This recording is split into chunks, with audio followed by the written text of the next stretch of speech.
Hello guys, magandang araw. Nagbabalik po tayo muli para sa isang panibagong video ng Foreclosed Properties. Dito naman tayo sa Imus, Cavite. Ulit, dito tayo sa may Malagasang. Ito yung Malagasang Road. Pasok lang tayo dito. Ang pupuntahan nating property ay sa may Jade Residences. Ayan, isang property lang po ito sa may JP.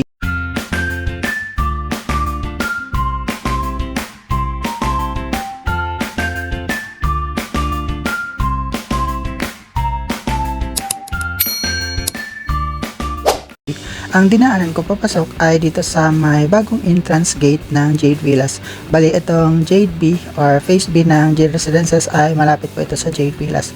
Ang maganda dito, ang entrance ng Jade Villas ay malapit siya sa may Anabu Coastal.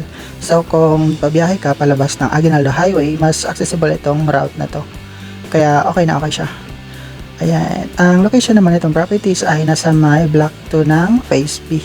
Sandali lang ating biyahe. Ito ang Malagasang Road. Medyo widening na dito na portion. May mga portion dito na medyo malapad yung kalsada kasi nagro-road widening sila dito sa bandang Malagasang Road. Pero hindi pa din buong Malagasang Road ang fully widened. Meron pa din talagang ibang mga portion dito na hindi pa nila napapalaparan kasi nga may mga harang siya, poste, mga bangketa at kung ano-ano pa. Ang pasaway lang dito kasi kahit Malagasang Road, marami din naka-street parking dito.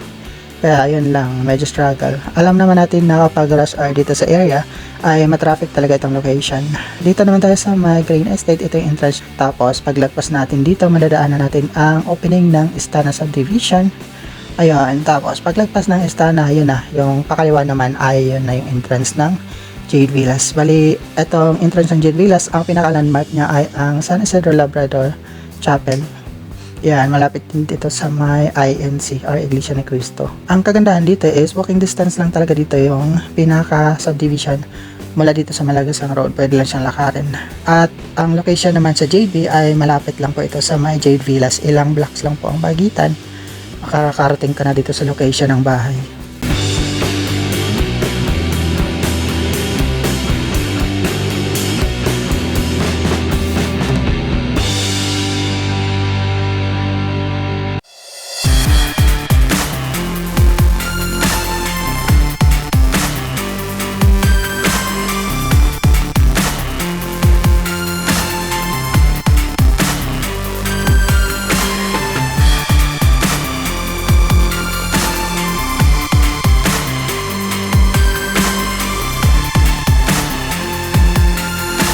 Ito na po sa may kanan ang San Isidro Labrador Chapel. Pasok tayo dito sa entrance niya. Ayan, napakaganda ng entrance dito sa Jade Villas. Medyo maganda yung development niya. Meron na din silang tricycle terminal dito. May talipapa, mga tinda-tindahan. At ito may ginagawang bagong barangay hall ng Malagasang 1D. Ito yung pinaka-main gate ng Jade Villas. Ayan, pasok tayo dito sa gate ng Jade Villas. Tapos kakanan tayo doon papunta sa Jade B. Ito siya. Ayan. Pasok mo dito sa entrance, dire-diretso lang tayo dito sa kanan. Ayan, straight lang natin to hanggang makarating tayo doon sa pinaka-block 2 ng Jade Residences na Phase B. Magkadugtong lang kasi itong Jade Villas at saka Jade B, kaya accessible siya. Ewan ko lang in the future kung i-restrict ng homeowners ng Jade Villas, pero alam ko meron pa din naman siguro access dito. Hindi naman siguro laharangan. Ito lang yung pinaka-location ng bahay. Ayan, dito lang siya sa may unahan. Medyo tinansya ko lang pero tama naman yung block na nagpasukan ko. Eto, kakaliwa lang tayo dito ulit sa pinaka-block. Ito yung pinaka-block 2 niya. Ayan, kakaliwa tayo dito. Kaya dito tayo sa block, papasok na to. Dito sa may unahan, ayan, ito yung pinaka-block 2 niya.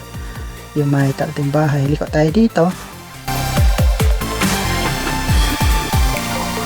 Ang pinaka-location naman ng property ay nasa may lot 28. So, block to lot 28, Jade Residences Phase B. Ito lang siya sa may unahan. Ayan, dito siya. Ito, yung property na to.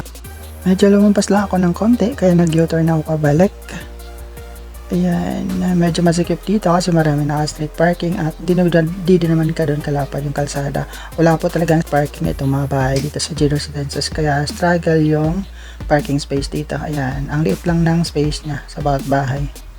Balik tayo dito, ito yung pinaka-property na hinahanap natin. Ayan, ito yung nakikita din natin sa picture sa website ni Pag-ibig.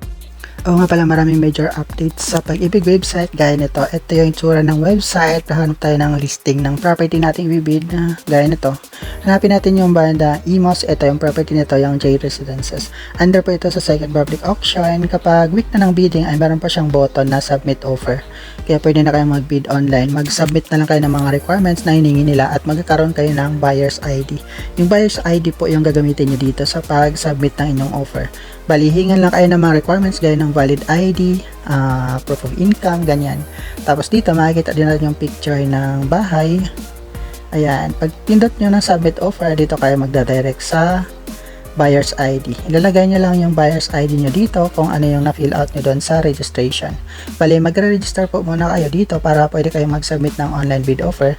And this way, hindi na kayo magpupunta pa sa pinaka-branch ng Pag-ibig para maghulog or mag-submit ng offer. So, ang kagandahan dito is online na siya. Try ko din gumawa ng guide nun. Balik na tayo dito sa bahay. Ito yung pag-usapan natin. Katabi po ito ng kapitbahay na medyo extended na yung harap.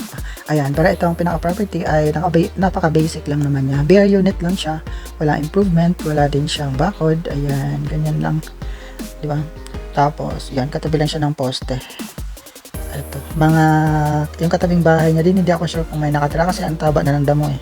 Ito, parang nilinis ng kapitbahay, ginawang storage. Tingnan natin yung looban niya. Ganito lang naman yung itsura ng loob niya. Ayan, di ba bare lang siya, walang improvement. Medyo open yung likuran, hindi ako sure. Pero parang maliwanag eh, medyo baka binuksan yung likuran ng kapitbahay. Pero ganyan lang ang itsura niya. Ayan, bare lang siya, walang improvement. Kaya umakuha niya ito. Medyo madami din kayo ipapaayos. Di ba? Yan, ganyan lang. Meron siyang parang bakal sa loob, hindi ko sure kung ano yun.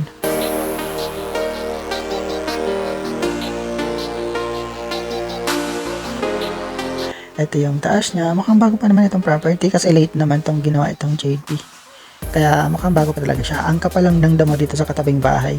Kaya medyo ano siya. Kailangan mo din linisin. Parang meron pa siyang meron pa siyang metro ng Meralco. Ayan, pero yung tubig naman dito is Maynilad. Alam niyo naman yung issue ng tubig dito sa Maynilad. Bali, mahina talaga yung supply dito sa Imos. Ano lang, gabi lang daw merong tubig. Ayan, sana ma-improve din yung tubig dito soon. Itong property available sa second public auction under tranche number OPA 1520001 with up to 20% discount. Ang bidding period is October 14 to 18 and then ang opening is on October 21. Ito ang property number 81520246290051. Ang property location is at Block 2 Lot 28, Jade Residences Phase B, Barangay Malagasang 1D, Imos, Cavite. Ito ay isang townhouse na may lot area na 36 square meter and then floor area of 50 square meter. Ang minimum bid price sa Pag-ibig is 1,633,860 at ang gross monthly income na required based sa minimum bid price is 28,742.73 at ito ay isang unoccupied property. Ayan lang, uwi na tayo. Dito ko lang tatapusin ang ating video. Maraming salamat sa panonood. Hanggang next time po muli. Ingat tayo palagi and God bless. Good luck sa bidding.